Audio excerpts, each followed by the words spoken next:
Bonsoir frères et sœurs, que la grâce du Seigneur Jésus soit toujours avec nous, que son amour nous comble et que nous-mêmes il nous édifie davantage pour que nous puissions édifier nos frères pour que l'avancée de l'évangile puisse se faire à travers le monde.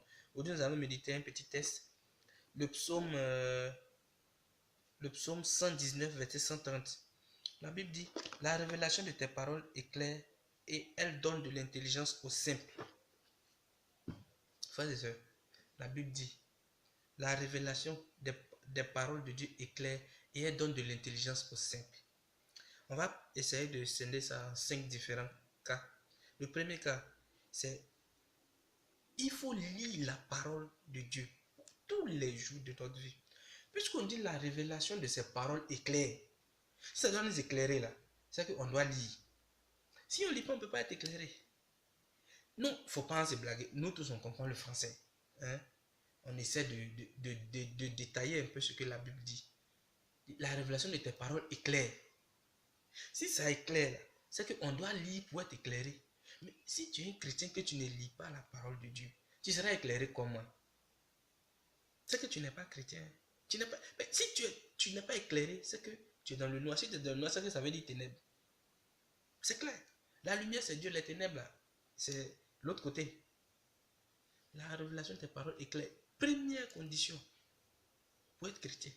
Quand tu es chrétien, du moins, il faut lire la parole de Dieu tous les jours pour être éclairé.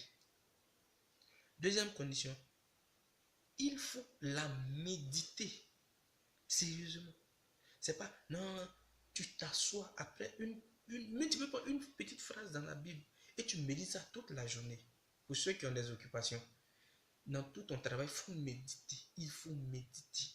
Mais tu ne peux pas lire sans méditer. Si tu lis que tu ne médites pas, tu n'as rien fait, parce que tu n'auras rien compris. Tu vas prendre ça de manière littérale. Quand tu vas méditer, l'Esprit Saint va te donner une révélation pour toi et pour toi seul dans cette parole. Un autre truc, l'intelligence là, c'est la sagesse de Dieu. On dit la révélation de tes paroles est claire, elle donne de l'intelligence au saint. L'intelligence là, c'est la sagesse de Dieu. Si tu lis, que tu médites, tu auras l'intelligence, c'est-à-dire tu auras la sagesse. Vous voyez comment c'est lié, non? Il y a une corrélation entre tout.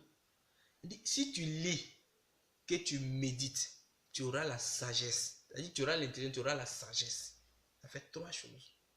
C'est-à-dire lire là, implique qu'on doit méditer. Méditer implique que, comme l'Esprit Saint nous a expliqué ce qu'on a lu, ce qu'on a compris, ça veut dire qu'on a une intelligence divine. Et c'est cette intelligence divine qu'on appelle la sagesse. Après ça, il ne faut pas être orgueilleux quand tu es sage. Et quand tu es intelligent, il ne faut pas être orgueilleux. C'est parce que tu es intelligent, tu es sage, tout ce que les gens viennent te demander comme solution, tu vas répondre, oh vous êtes trop bête, oh vous êtes... Non, non. La sagesse là, ça incarne beaucoup de choses. Il faut être sobre.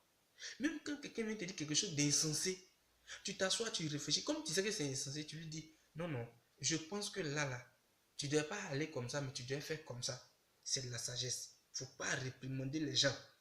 Il ne faut pas les vilipender. C'est pas bon. C'est pas de la sagesse. La sagesse n'est pas orgueilleuse.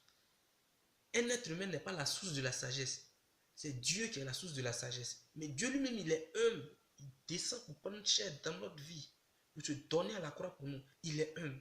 Nous, si on est sage, on doit être humble. Très humble.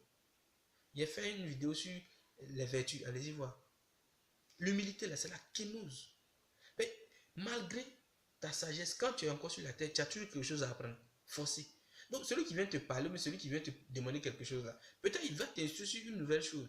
Peut-être sa manière d'expliquer n'est pas la bonne. L'Esprit Saint va te révéler ça après. Mais au moins, c'est l'idée générale qui est. Il ne faut pas vilipender les gens quand tu es sage. Maintenant, il y a comprendre que quand tu es sage, il faut comprendre que ce n'est pas parce que tu es le plus intelligent que ça veut dire que tu connais tous les mystères de Dieu. Non, non. Tu peux être le plus intelligent même dans la vie active et être nul dans l'affaire de Dieu. On voit ça plein. On voit ça plein. Il y a des gens qui sont très intelligents, d'éminents docteurs, d'éminents professeurs, d'éminents ingénieurs. Mais dans la parole de Dieu, ils sont zéro. Zéro.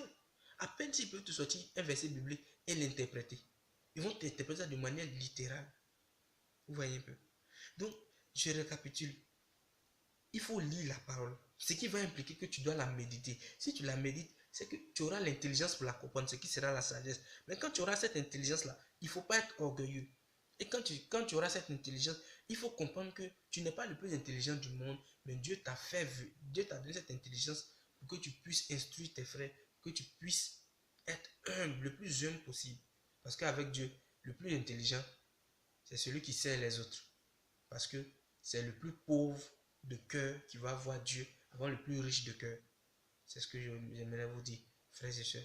Que Dieu nous bénisse davantage, qu'il nous garde, que les révélations de ses paroles nous éclairent, nous donnent l'intelligence pour toute notre vie.